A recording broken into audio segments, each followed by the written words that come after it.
En las sombras y en los rincones más recónditos del mundo se esconden criaturas.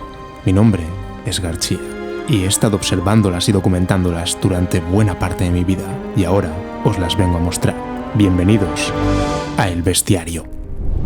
Buenas a todos. En este bestiario os voy a hablar de unos seres antiquísimos cuyos orígenes se pierden en lo más profundo de la historia y que durante mucho tiempo aparecieron en los libros de historia natural como criaturas que de verdad existían.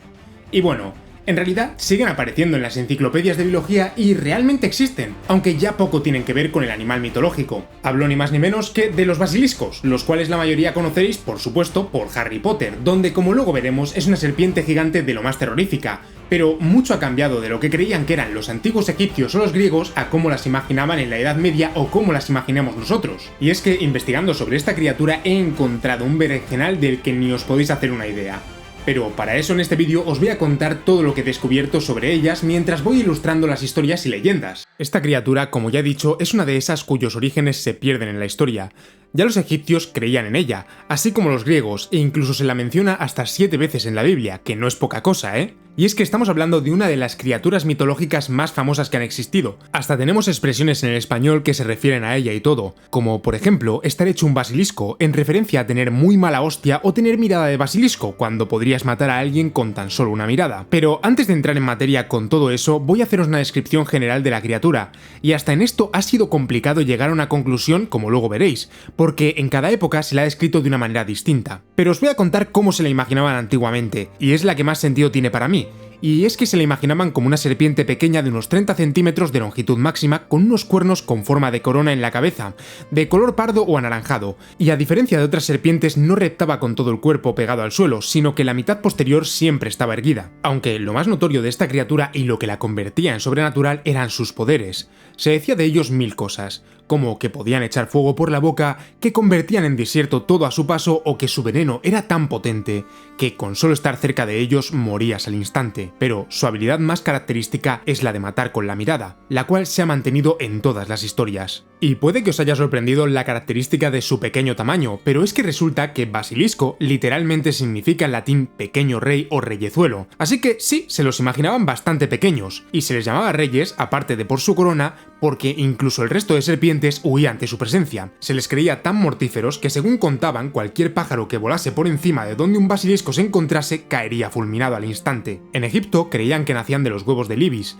y que traían la sequía al Nilo, así que se dedicaban a romper todos los huevos de estos pájaros que encontraban. En Grecia, por otra parte, se contaba que había nacido junto a otras muchas serpientes al caer la sangre de Medusa al mar cuando Perseo la cortó la cabeza. En cierto momento, en la Edad Media, se empezó a contar la historia que ha llegado hasta hoy, que estos nacían de un huevo puesto por un gallo en estiércol e incubado por un sapo o una serpiente, según quien contase la historia. Y sí, he dicho un gallo, ya que, según creían, sobre los 7 años de edad, estos comenzaban a crear un huevo redondo y amarillento en su interior debido a 1000 teorías distintas, a cada cual más loca. La más, llamémosla interesante, que he visto, era la de un navarro del siglo XVI llamado Alonso López de Corella, que afirmaba que esto se debía a ser el gallo una ave muy lujuriosa, y sus superfluidades, las llamaba él, se le iban a los riñones, pero al no ejercitarse con el vuelo como otras aves, estas se acababan convirtiendo en un huevo en su vejez. Claro que sí, Alonso, todo el sentido del mundo. Bueno, estas discusiones sobre los huevos de los gallos y los basiliscos eran completamente reales y se daban muy a menudo. Y es que por todo lo que he leído, todo apunta a que la mayoría creía de verdad en la existencia de estos seres hasta hace no demasiado.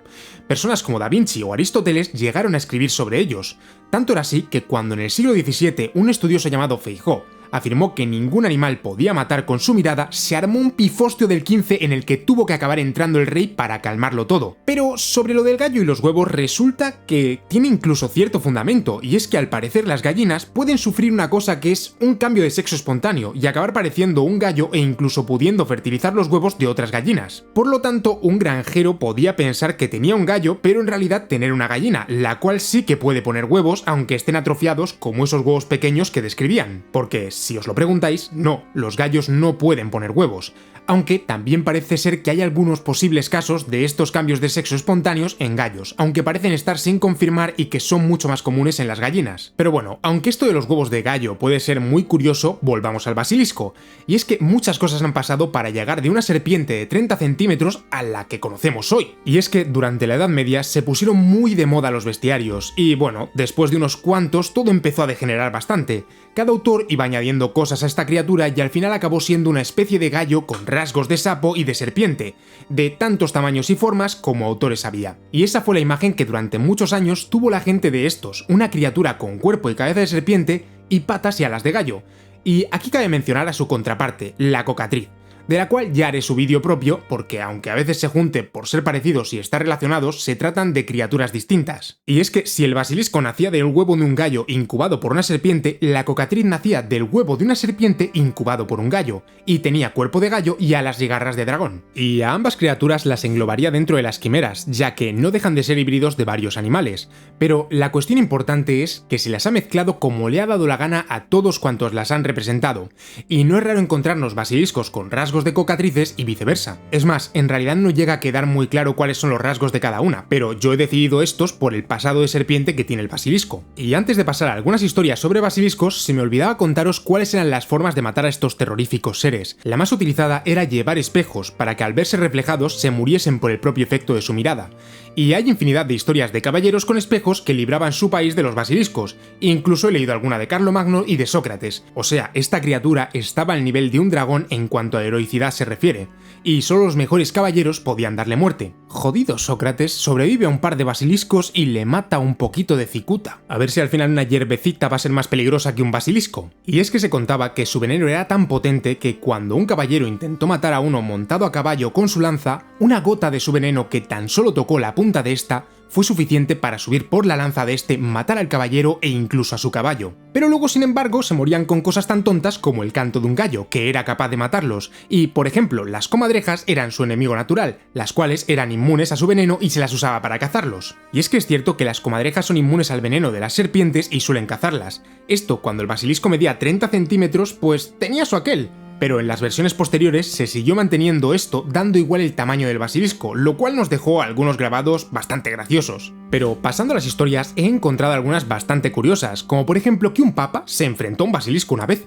Según escribió el eclesiástico Martín Carrillo en el folio 201 de sus anales, un basilisco se había criado en la iglesia de Santa Lucía de Roma, y nadie quería acercarse siquiera a la calle de la iglesia de lo mortífera que era esta criatura. Pero el Papa León IV, en cuanto se enteró de que estaba allí, se presentó en la iglesia y empezó a rezar para que les librase de la bestia, y el basilisco cayó muerto como si le hubiesen disparado una bala. Un poco decepcionante, la verdad que me habría gustado que el Papa se liase a hostias con el basilisco, pero nada, lo mató con sus rezos. Y es que en el cristianismo el basilisco es un ser demoníaco, a diferencia de otras culturas en las que era un animal de carne y hueso. Esta es la única referencia a este suceso que he encontrado, y Martín y el Papa León se llevaban unos 800 años de diferencia, así que muy de fiar tampoco parece. Una historia que se ha contado mucho de estos es la del pozo del panadero.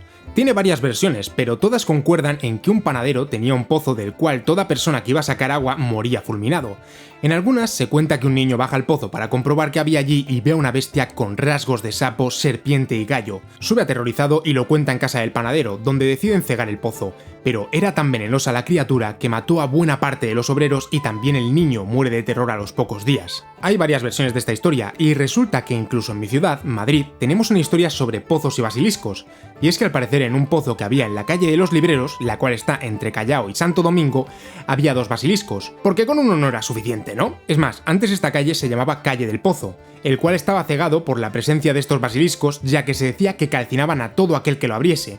Pero una noche, una joven llamada Justa decidió abrir el pozo para comprobarlo, y nada más abrirlo, salió de él una llamarada gigante que calcinó a la joven. Posteriormente, se cambió el nombre a la calle a Calle de la Justa en su honor, aunque de todo esto ya solo se conservan las historias, puesto que la calle ha cambiado el nombre y no hay ni rastro del pozo. Pero en España tenemos algunas historias más de basiliscos curiosas. Por ejemplo, en Cataluña se creía que estos nacían del oro, concretamente de las tumbas de personas ricas que se enterraban con su fortuna y estos nacían del tesoro para protegerlo de los ladrones. Aunque en cada pueblo había historias distintas y se lo imaginaban de mil maneras, como una salamandra pequeña y dorada, una colebrilla con melena o una rana pequeña. En Castilla, sin embargo, se creía que esta bestia nacía del cabello de una mujer arrancado de raíz o de la crin de un caballo que cayese al agua calmada de las fuentes o arroyos. De la raíz del pelo se formaría la cabeza de la bestia y del resto del pelo el cuerpo y las extremidades. Aunque de nuevo, la historia más común de su nacimiento en toda España era la del huevo del gallo incubado por un sapo o una serpiente. Y aunque al empezar esta entrada pensaba que habría una historia curiosa detrás de por qué los pequeños lagartos de México que corren sobre el agua se llaman basiliscos, basiliscos, resulta que lo más curioso de todo es que no parece haber ninguna razón. Sencillamente, un naturalista sueco les puso este sobrenombre en 1770. A todo el mundo le pareció bien y así se quedó. Supongo que se lo puso por la cresta que tienen, que parece la de un gallo, y que como los basiliscos, corren sobre dos piernas. Pero las razones reales parece que nunca las sabremos. Conforme la gente dejó de creer en cuentos, esta criatura desapareció de nuestro imaginario, al menos para la mayoría, siendo recordada únicamente por las expresiones que dejó en nuestra lengua. Pero en nuestra época han vuelto a ser bastante famosos. Por ejemplo, han aparecido en The Witcher, donde son un tipo de draco o quimera más muy similares a como se les describía en la Edad Media. Viven en las alcantarillas de las ciudades y no parecen tener ningún tipo de poder especial más allá de poder matar con sus dientes y garras a cualquiera lo suficientemente estúpido como para acercarse a ellas. Pero realmente todos sabemos que fue J.K. Rowling quien le devolvió su popularidad en Harry Potter y la Cámara Secreta. En Harry Potter los basiliscos nacen de esta misma manera, pero los creó Erpol Loco, y se les puede controlar hablando parser, salvo el de Hogwarts, el cual fue criado por Salazar Slytherin y solo lo puede controlar el propio heredero de Slytherin. En este universo también mueren con el canto de un gallo, y sobre las comadrejas no dicen nada, pero me gustaría ver a una enfrentándose al basilisco de la peli. Y la mayor diferencia con el basilisco original es el tamaño que llega a tener este, y es que pasa de ser de máximo 30 centímetros a medir hasta 15 metros de largo. Aunque lo de devolverle la fama realmente diría que más que cosa de J.K. Rowling fue cosa del magnífico equipo que se encargó de dar vida a esta criatura en la película, y es que la he vuelto a ver 1000 veces y no me deja de sorprender lo increíblemente bien que han envejecido, y lo bien que están hechas todas las películas de esta saga, pero concretamente la primera y la segunda respiran magia. Estaban tan bien hechas estas criaturas en las películas que el actor de Dumbledore creyó que el Fénix era un pájaro real durante el rodaje. Pero de los Fénix ya hablaré en su momento. Y es que los susurros de la película y la escena en la que aparece el basilisco se me quedaron grabadas de pequeño, e imagino que a muchos de vosotros también. Y me da igual que su nombre significa que sea pequeño y que no tenga sentido que necesite ser tan grande si mata con la mirada y su veneno. El diseño de la película me parece increíble. Es sencillo, pero los mejores diseños suelen serlo. Y a ver, para mí siempre el basilisco será esa serpiente gigante que se mueve por las cañerías, pero después de haber aprendido tanto sobre estas criaturas he querido darle una vueltecita a mi diseño. Y es que en varias historias está relacionado con el agua. Nace de un huevo incubado por un sapo, de un cabello que cae al agua de un arroyo o se encuentra en pozos en muchas historias, sin olvidar claro que en Harry Potter se mueve por las cañerías. Así que, aunque en un principio se relacionaba con el desierto, si me lo tengo que imaginar en algún sitio es en lo profundo de un bosque, cerca de una charca o de un río. Y como en varias historias es de color dorado o está relacionado con los tesoros, le he dado ese color oro metalizado que además contrasta con los verdes y azules del bosque para resaltar al basilisco. Y bueno, vamos a lo más importante, ¿por qué he decidido darle este aspecto de cobra? Pues la razón es porque la zona que se creía que vivían los basiliscos era la de los desiertos de Cirene, una ciudad griega que estaba en la actual Libia, y en este lugar hay varias serpientes venenosas, pero las más peligrosas son la cobra egipcia, una enorme serpiente que puede llegar a medir 2,5 metros y que es extremadamente venenosa, y es que al principio pensé que los basiliscos podrían haber sido serpientes de los cuales se exagerasen sus propiedades, y pensé en la cobra por la habilidad de matar sin morder o desde la distancia, ya que estas serpientes escupen y disparan su veneno, pero resulta que esta cobra en concreto no lo hace, y tampoco encaja mucho en la descripción antigua por el tamaño, color y todas esas cosas.